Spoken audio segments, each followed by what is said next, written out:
ಚಿಕ್ಕ ನೆನಪಿನ ಕತೆ ಹೇಳ್ಬಿಡ್ತೀನಿ ಸರ್. ಉಮೇಶ್ ಸರ್, ನಿಮಗೂ ಗೊತ್ತಿಲ್ಲ, ಇದು ಶಾಕ್ ಆಗ್ಬೋದು ನಿಮಗೂ, ಇಂದ ನೆನ್ಪಿಟ್ಕೊಡು ಅಂತ ಒಂದು ಖುಷಿಯಾಗಿರೋವಂಥದ್ದು. ತುಂಬ ಋಣ ಇದೆ ಸರ್ ಆ್ಯಕ್ಚುಲಿ ನಿಮ್ಮದು, ನಾನು ತಿರ್ಸೋಕ್ಕಾಗಿರೋದು. ನಿಮಗೂ ಅದು ಗೊತ್ತಿಲ್ಲ. ಇಲ್ಲಿ ಸಿನಿಮಾಲಿ ನಮ್ಮ ಮೈ ಮೇಲೆ ಒಂದು ನೊಣ ಕೂತ್ಕೋಬೇಕಂದ್ರೂ ಋಣ ಇರಬೇಕು, ಸುಮ್ಮನೆ ಕೂರಲ್ಲ ಇಲ್ಲಿ ಬಂದು. ಸೊ ಸಾರಿ ಮೇಡಮ್, ಅದು ಹಂಗೆ ಹೋಗುತ್ತೆ. ಗೊತ್ತಾಯ್ತು, ಅದಕ್ಕೆ ಕ್ಯಾಮ್ರಾ ನೋಡ್ಕೊಂಡು ಗೊತ್ತಾಯ್ತು. ಸಾರಿ, ಯಾವಾಗೂ ಯಾಕೆ ಮಿಸ್ಟೇಕ್ ಆಗ್ತದೆ ಗೊತ್ತಿಲ್ಲ. ಒಂದು 2011-12 ಆ ಕಾಲದ ದಿನಗಳು, ನಾನು ಜೂನಿಯರ್ ಆರ್ಟಿಸ್ಟ್ ಆಗಿ ಗ್ಯಾಂಗ್ ಮ್ಯಾನ್ ಆಗಿ ಮಾಡ್ತಿದ್ದಂಥ ಸಮಯ. ಅದೇನೋ ಆ ದಿನಗಳ ಅದೃಷ್ಟ ಚೆನ್ನಾಗಿತ್ತೇನೋ ಗೊತ್ತಿಲ್ಲ. ಈ ಮೇಯ್ನ್ ಆರ್ಟಿಸ್ಟ್ಗಳು ಕೈ ಕೊಟ್ಟಾಗ ಅರಳಿದ ಪ್ರತಿಭೆ ನಾನು. ಒಂದು ಮಾಮೂಟಿ ಅಂಗಡಿ ಅಂತ ಸಿನಿಮಾ ಶೂಟಿಂಗ್ ನಡೀತಿತ್ತು, ನಾನು ಅದರಲ್ಲಿ ಗ್ಯಾಂಗ್ ಮ್ಯಾನು. ಒಂದು ಹುಡುಗ ಮೇನ್ ಆರ್ಟಿಸ್ಟು, ಹಿಂದೆಗಡೆ ನಾವು ಒಂದು 7-8 ಜನ ಹುಡುಗರು. ಅವ್ರು ಅದೇ ಮಾಮೂಲಿ ಹಿಂದೆಗಡೆ ಗಡ್ಡ ಕೆರ್ಕೊಳ್ಳೋದು, ಕೆಡ್ದಾಗ ನೋಡ್ಬೇಕಮ್ಮ ಅದು, ನಾನು ಹೆಂಗೆ ನೋಡಿದ್ರು ಕೆಡ್ದಾಗ ಕಾಣಿಸ್ತಾರಂತ, ಬಾ ಹಂಗಾದ್ರೆ ಅಂತ ಚಾನ್ಸ್ ಸಿಕ್ಕಿದಂಥ ಕಾಲ ಅದು.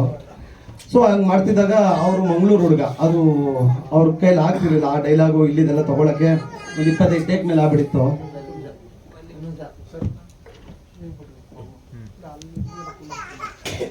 ಓಕೆ, ಇಲ್ಲ ಅದು ತಲೆ ಬಾಚಿಲ್ಲ, ಅದಕ್ಕೆ ಅರ್ಜೆಂಟಲ್ಲಿ ಬಂದು ಹಾಕೊಂಡ್ಬಂದು ಒಂಚೂರು. ಎಸ್, ಅಂದರೆ ಹಿಂದೆ ಕೆಲಸ ಮಾಡ್ತಿದ್ದಂಥ ಕಾಲಘಟ್ಟ ಗ್ಯಾಂಗ್ ಮ್ಯಾನ್ ಆಗಿ. ಮಾಮೂಟಿ ಅಂಗಡಿ ಅನ್ನೋ ಸಿನಿಮಾ, ಪರಮೇಶ್ ಸರ್ ಅಂತ, ಅವರು ನೆನ್ಸ್ಕೋಬೇಕು ನಾನು. ಅದ್ರಲ್ಲಿ ಮೇನ್ ಆರ್ಟಿಸ್ಟು ಒಂದು 25 ಟೇಕಾದರೂ ಮಾಡ್ತಿರ್ಲಿಲ್ಲ, ತಲೆ ಕೆಟ್ಟೋಗಿತ್ತು ಅವ್ರಿಗೆ. ಈಗ ಹೋಗಿ ಯಾರು ಹುಡ್ಕೋದು, 11 ಗಂಟೆ ಆಗ್ಬಿಟ್ಟಿತ್ತು ಅಷ್ಟೊತ್ತಿಗಾಗಲೇ. ಯಾರೋ ಒಬ್ರು ಹಿಂದೆ ಇರೋ ಹುಡುಗರಲ್ಲಿ ಯಾರೋ ಒಬ್ಬನು ಮಾಡ್ಸಮ್ಮ, ಯಾವನ್ ಮಾಡ್ತಾನೋ ಅವ್ನು ಮಾಡಿಸೋ ಅನ್ನೋ ಥರದ್ದಾಗಿತ್ತು. ಆಗ ಅಲ್ಲಿಂದ ಆ ಹುಡುಗ ಮಾಡಲಿಲ್ಲ, ಮಿಕ್ಕಿದವ್ರು ಇವ್ರು ಬೈದಿದ್ದ ರೇಂಜ್ಗೆ ಒಂದು 3-4 ಜನ ಬ್ಯಾಕ್ ಹೊಡೋಗ್ಬಿಟ್ರು.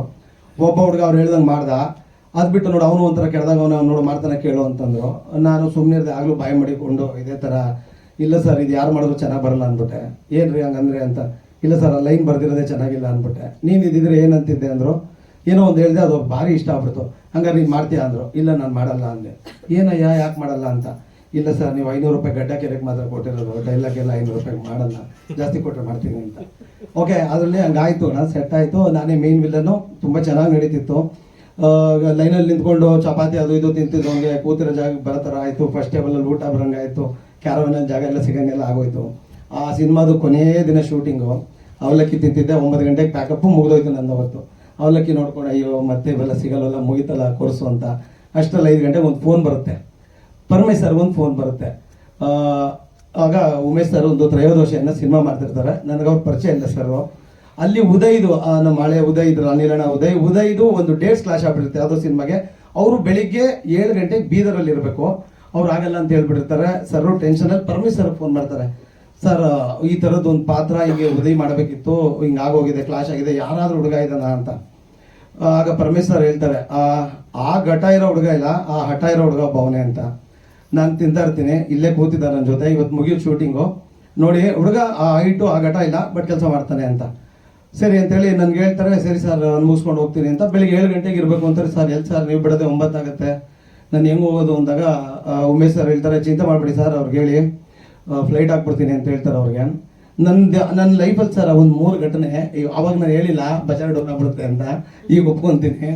ನನ್ನ ಲೈಫಲ್ಲಿ ಫಸ್ಟು ಹೆವಿ ಸಂಬಳ ಕೊಟ್ಟಿದ್ದು ಉಮೇಶ್ ಸರ್ ಆ ಕಾಲಘಟ್ಟಕ್ಕೆ. ಈಗಲ್ಲ, ಈ ಸಿನಿಮಾಗಲ್ಲ ಸರ್, ಗಾಬರಿ ಆ ಸಿನಿಮಾ. ಈಗ ಆ ಋಣ ಎಲ್ಲ ತಿರ್ಸಕ್ಕೆ ಬೇರೆ ಥರ ಚೇತನ್ ಸರ್ ಕೂರಿಸ್ಕೊಂಡು ಹೆವಿ ಸಂಬಳ ಅಂತ. ಸೊ ಒಂದು ಸರ್ ಅದು ಅವತ್ತು ಹೇಳಿಲ್ಲ. ಆಮೇಲೆ ನನ್ನ ಲೈಫಲ್ಲಿ ನಾನು ಏರ್ಪೋರ್ಟೇ ನೋಡಿರಲಿಲ್ಲ. ನನಗೆ ಫಸ್ಟು ಫ್ಲೈಟ್ ಟಿಕೆಟ್ ಹಾಕಿದ್ದು ಉಮೇಶ್ ಸರ್ ನೀವೇ. ಅದಾದಮೇಲೆ 3 ಸ್ಟಾರ್ ಹೋಟೆಲ್ ಬುಕ್ ಮಾಡಿದ್ದು ನೀವೇ. ನನ್ನ ಹಣೆ ಬರೋ ಅವತ್ತು ಹೆಂಗಿತ್ತು ಅಂದರೆ, ಅವತ್ತು ಮಾಧು ಮಾಸ್ಟ್ರೂ ಬರಬೇಕಿತ್ತು, ವಿಕ್ರಮ್ ಸರ್ ಅವ್ರ ಅಸ್ಟೆಂಟ್, ಇವಾಗ ಏನು ನ್ಯಾಷನಲ್ ಅವಾರ್ಡ್ ತೊಗೊಂಡ್ರು ಅವರು, ಅವತ್ತು ಮಾಧು ಮಾಸ್ಟರ್ ಅಸ್ಟೆಂಟು. ನಮ್ಮ 3 ಜನ ಫ್ಲೈಟ್ ಹಾಕಿದ್ರು ನೀವು, ಬಿಕಾಸ್ 3 ಜನ ಬೇಕಿತ್ತು, ಬೆಳಗ್ಗೆ ಫ್ಲೈಟ್ ಇತ್ತು. ಸರಿ ನಾನು ಮನೆಗೆ ಹೋಗಿ ಎಲ್ಲ ಚೆಕ್ ಅಂತ ರೆಡಿ ಮಾಡ್ಕೊಂಡು, ಏನೋ ID ಕಾರ್ಡ್ ಕೇಳಿದ್ರು, DL ಆ ಥರದ್ದು ಏನೋ ಫ್ಲೈಟಿಗೆ ತೋರ್ಸಕ್ಕೆ ನಂಗೆ ಗೊತ್ತಿಲ್ಲ, ಪ್ರೋಸೆಸ್ ಎಲ್ಲನೇ ಗೊತ್ತಿಲ್ಲ. ಎಲ್ಲ ಮಾಡ್ಕೊಂಡು ಹೆಂಗೋ ಬಂದ್ಬಿಟ್ವಿ ನಾವು 3 ಜನ, ಮಾಸ್ಟ್ರು, ನಾನು ಮತ್ತು ನಮ್ಮ ವಿಕ್ರಮ್ ಸರು. ನಮ್ಮ ಮಾಧು ಮಾಸ್ಟ್ರು ID ಕಾರ್ಡ್ ತಂದಿಲ್ಲ, ಏನು ಮಾಡಿದ್ರು ಬಿಡ್ತಿಲ್ಲ ಅವನು. ಮಿಲ್ಟ್ರಿ ಕಣ್ಣು ಮುಂದೆ ಕಾಣಿಸ್ತಾ ಇದೆ ಏರೋಪ್ಲೇನ್, ಫಸ್ಟ್ ಟೈಮ್ ಏರೋಪ್ಲೇನ್ ನೋಡ್ತಾ ಇದ್ದೀನಿ. ಇವ್ರು ತಂದಿಲ್ಲ ಅಂದ್ಬಿಟ್ಟು ವಿಕ್ರಮ್ ಸರ್ ಸುಮ್ಮನಿರದೆ, ಮಾಸ್ಟೇ ಬರ್ತಾ ಇಲ್ಲ ಸರ್, ಬೇಡ ಬಸ್ಸಲ್ಲಿ ಹೋಗ್ಬಿಡೋಣ ಅಂತ. ನಾನು ಅವಾಗ ತಾನೇ ಒಂಚೂರು ಕಂಡುಬಿಡ್ತೀನಿ, ಇವಾಗಿನ ಟೈಮಾಗೆ ನೀವು ಹೋಗ್ರಪ್ಪ ನಾನು ಹೋಗ್ತೀನಿ ಅಂದ್ಬಿಡ್ತಿದ್ದೆ. ಹೇಳೋಕ್ಕೂ ಭಯ. ವಿಕ್ರಮ್ ಸರ್ ಮಾಸ್ಟರ್ ಇಲ್ಲ, ಬನ್ನಿ ಬಸ್ಸಲ್ಲಿ ಹೋಗ್ಬಿಡೋಣ ಅಂತ. ನನಗೆ ಮನ್ಸೊಳಗಡೆ ನೀವು ಹೋಗ್ರಪ್ಪ ನಾನು ಹೊಂಟೋಯ್ತೀನಿ ಫ್ಲೈಟಲ್ಲಿ ಅಂತ. ಅಲ್ಲ ಅವ್ನು ಯಾರು ಮಿಲ್ಟ್ರಿ ಅವ್ರು ಹಿಂದಿ ಅವ್ರು ಇದ್ರಲ್ಲ, ಅವ್ನು ಕಾಲ್ಗೊಂದು ಬಿದ್ದಿಲ್ಲ, ನಾನು ಹಿಂಗೆಲ್ಲ ಮಾಡಿಬಿಟ್ಟಿದ್ದೆ. ಅಣ್ಣ ನಾವೇನು ಅಮೆರಿಕಾಗೆ ಹೋಗ್ತಿದ್ದೀವಿ, ಹೈದ್ರಾಬಾದ್ಗೆ ಹೋಗ್ತಿರೋದು, ಏನು ತಪ್ಪಾದರೂ ಅದಕ್ಕೆ ನಾನು ಹೊಣೆ, ನನ್ನನ್ನು ಜೈಲಿಗೆ ಹಾಕ್ಬಿಡಿ, ಅದು ಫ್ಲೈಟ್ ಹತ್ತಕ್ಕೆ ಬಿಟ್ಬಿಡಿ ಅಂತ ನನ್ನ ಗ್ಯಾರಂಟಿ ಮೇಲೆ ಬಿಟ್ಟರು. ಹಂಗಾಗಿ ಹೋದ್ವಿ. ಅಲ್ಲಿ ಸರ್ ಪರಿಚಯ. Thank you sir. ಮತ್ತು ಇನ್ನೊಂದು ನಿಮ್ಗೆ ಆ್ಯಕ್ಚುಲಿ ದೊಡ್ಡ ವಿಚಾರ ನಾನು ಹೇಳಿಲ್ಲ. ಅಲ್ಲಿ ನಾನು ನಿಮ್ಮ ಶೂಟಿಂಗಿಗೆ ಬಂದಾಗ ಆ್ಯಕ್ಚುಲಿ ನನ್ನ ವೈಫು 8 ತಿಂಗಳು ಪ್ರೆಗ್ನೆಂಟು ಸರ್. ಇದನ್ನು ನಾನು ಆ್ಯಕ್ಚುಲಿ ಯಾರಿಗೂ ಹೇಳಿರಲಿಲ್ಲ ಆ ಟೈಮ್ಗಳಲ್ಲಿ. ದೇವ್ರ ಮೇಲೆ ಭಾರ ಹಾಕ್ಬಿಟ್ಟು ಸಿನಿಮಾ ಮೇಲೆ ಭಾರ ಹಾಕಿ ಬಂದಿದೆ. ಬಿಕಾಸ್ ನಂದು ಲವ್ ಮ್ಯಾರೇಜು, ಯಾರು ಇರಲಿಲ್ಲ ನಮ್ಮ ಮನೆಗಳಲ್ಲಿ ನೋಡ್ಕೊಳಕ್ಕೆ, ನಾನು ಅವಳು ಇಬ್ಬರೇ. ಈಗ ಚೆನ್ನಾಗಿದೆ ಫ್ಯಾಮಿಲಿ ಎಲ್ಲ, ಯಜಮಾನ ಫಿಲಮ್ ಥರ ನಮ್ಮ ಮನೆಯಲ್ಲಿ ದಿನವೂ ನಿತ್ಯವೂ ಚೈತ್ರವೇ ಅಂತ ಆಡ್ಕೊಂಡು ಕೂತವ್ರೆ. ಆಗ ಎಲ್ಲ ಕಿತ್ತಾಡ್ಕೊಂಡು ಮನೆ ಒಂದು 3 ಬಾಗಿಲು ಮಾಡಿಬಿಟ್ಟಿದ್ರು. ನಾನು ನನ್ನ ಹೆಂಡತಿ ಇಬ್ಬರೇ. ನನ್ನ ಹೆಂಡತಿ ತುಂಬ ಧೈರ್ಯ ಹೇಳಿ, ತಾಯಿ ಮೋಸ ಮಾಡಲ್ಲ, ಸಿನಿಮಾ ನಂಬಿದ್ದೀನಿ ಅಣ್ಣ. ಅದು ಸಿಟ್ಟಿದ್ದೀನಿ ನಾನು, ಅದ್ಯಾವುದು ಹಳೇದು ಬಿಡಿ, ಅದು ಸುಮ್ಮನೆ ಗಾಸಿಪ್ ನನ್ನ ಬಗ್ಗೆ ಮನೆ ಪೇಪರಲ್ಲಿ ಬರೆದ್ಬಿಟ್ಟೆ ಅಣ್ಣ. ಸೊ ಸರಿ, ದೇವ್ರ ಮೇಲೆ ಭಾರ ಹಾಕಿ ಬಂದಿದ್ದೆ ಸರ್ ನಿಮ್ಮ ಇದಕ್ಕೆ. ಆವತ್ತು ನನಗೆ ಫಸ್ಟ್ ಟೈಮ್ ಸರ್ ಕೊಟ್ಟಿದ್ದ ಸಂಬಳ, ಅದೇ ಸಂಬಳ ನಾನು ಎತ್ಕೊಂಡ್ಬಂದು ಮಾರನೇ ದಿನ ನನ್ನ ವೈಫ್ನ ಅಡ್ಮಿಟ್ ಮಾಡಿದ್ರು, ಪೇನ್ ಬಂದು ಕರ್ಕೊಂಡು ಹೋದೆ. ನೀವು ಕೊಟ್ಟಿದ್ದ ದುಡ್ಡಲ್ಲೇ ಸರ್ ನನ್ನ ಮಗ ಹುಟ್ಟಿದ್ದು. Thank you so much. ಅದೇ ದುಡ್ಡು ಹಾಸ್ಪಿಟ್ಲಿಗೆ ಖರ್ಚು ಮಾಡಿದ್ದು, ನಿಮ್ದು ಋಣ ಇದೆ. ಅದು ಹೇಳೋದು ದಿನ ಬಂದಿರಲ್ಲ, ಇವತ್ತು ಹೇಳ್ತಿದ್ದೀನಿ. ಅದಾದಮೇಲೆ ಸರ್ ಜೊತೆ ಕೆಲಸ ಮಾಡಿದ್ದು, ಅವ್ರಿಗೆ ನನ್ನ ಕೆಲಸ ಇಷ್ಟ ಆಗಿ ಮತ್ತೆ ನನಗೆ 4 ಸಿನಿಮಾ ಮಾಡಿಸ್ತಾರೆ ಸರ್ ಅವ್ರ ಕಡೆಯಿಂದ. ಮತ್ತೆ 4 ಸಿನಿಮಾ ಮಾಡ್ತೀನಿ. ಅದಾದಮೇಲೆ ಮತ್ತೆ ಸರ್ ಈಗ ಈ ಸಿನಿಮಾನ ಶುರು ಮಾಡಿದಾಗಲೇ ನನ್ನ ಹೆಸರು ಬರೆದಿರ್ತಾರೆ. ಮತ್ತೆ ಜಮಖಂಡಿಗೆ ಬಂದು ನಿಮ್ಮ ಒಟ್ಟಿಗೆ ಕೆಲಸ ಮಾಡಿದೆ sir. Thank you so much sir. Vidya Ganesh. ಆಮೇಲೆ ಅಣ್ಣ ಹೇಳ್ದಂಗೆ ನನಗೆ ಮಲ್ಲು ಗೊತ್ತಿಲ್ಲ ಸರ್. ನಾನು ಈ ಟಿಕ್ಟಾಕು ರೀಲ್ಸು ಇದು ಯಾವುದಕ್ಕೂ ಇಲ್ಲ, ನಾನು ನೋಡೋದು ಇಲ್ಲ. ಈ ಥರದ್ದು ಏನೋ ಒಂದೊಂದು ಒಳಗಡೆ ಅಲ್ಲಿ ಬಂದಾಗ ಹಿಂಗೆ ಹೇಳಿದ್ರು ಇವ್ರು ಹಿಂಗೆ ಹೀರೋ ಅಂತ, ನನಗೂ ಗೊತ್ತಿಲ್ಲ. ನಾನು ಫಸ್ಟ್ ದಿನ ಹೋಗಿ ಇಳಿದಾಗ ಮಲ್ಲುದು ಯಾವ ರೇಂಜ್ಗಿತ್ತು ಅಂದರೆ, ಆಂಧ್ರಲ್ಲಿ ಅಲ್ಲು ಅರ್ಜುನ್ ಹೆಂಗೋ ನಾರ್ತಲ್ಲಿ ಮಲ್ಲು ಹಂಗೆ ಆ ರೇಂಜ್ ಹವಾ ಇತ್ತು. ಕಳೆದೋಗ್ಬಿಟ್ಟೆ ನಾನು. ಸರ್ಗೂ ಇಲ್ಲಿ 6 ಸಾರಿ ಹುಡುಗ ಅಂತ, ಸಹ ಶಾರುಖ್ ಖಾನ್ ಅವ್ರ ಈ ಕಡೆ ಅಂತ. ನಿಜ ಮಲ್ಲು ಸರ್, ಆ ಲೆವೆಲ್ಗೆ ಹೆಸರಿದೆ ನಿಮ್ಗೆ ಆ ಕಡೆ. ಖುಷಿ ಆಯಿತು. Thank you sir. Thank you my sir. ನನ್ನ ಕರೆದು ಮತ್ತೆ ಕೆಲಸ ಕೊಟ್ರಿ. ಒಂದು 8-10 ದಿನ ಕೆಲಸ ಮಾಡಿದೆ. ಮತ್ತೆ ಸುಲಕ್ಷಾ ಮೇಡಮ್, ಥ್ಯಾಂಕ್ ಯು. ನೀವು ತುಂಬ ಕೋಆಪ್ರೇಟ್ ಮಾಡಿದ್ದೀರಿ. ಸಿಕ್ಕಾಪಟ್ಟೆ ಏಟ್ ಆಗಿದೆ ಅವ್ರಿಗೆ ಈ ಸಿನಿಮಾದಲ್ಲಿ, ತುಂಬ ಏಟ್ಗಳು ಬಿದ್ದಿದೆ ಫೈಟ್ ಟೈಮಲ್ಲೆಲ್ಲ. 1 ಸೆಕೆಂಡು ಬೇಜಾರು ಮಾಡ್ಕೊಂಡಿಲ್ಲ ಮ್ಯಾಮ್ ನೀವು. ನನಗೆ ಗೊತ್ತು ನಿಮ್ಗೆ ಎಷ್ಟು ನೀಲಿಗಳಾಯಿತು, ಎಷ್ಟು ಏಟ್ ಬಿತ್ತು ಅಂತ. ಅದ್ಭುತವಾದ ನಟಿ ನೀವು. ಎಂಟೈರ್ ಟೀಮ್ಗೆ thank you. Chandan sir thank you.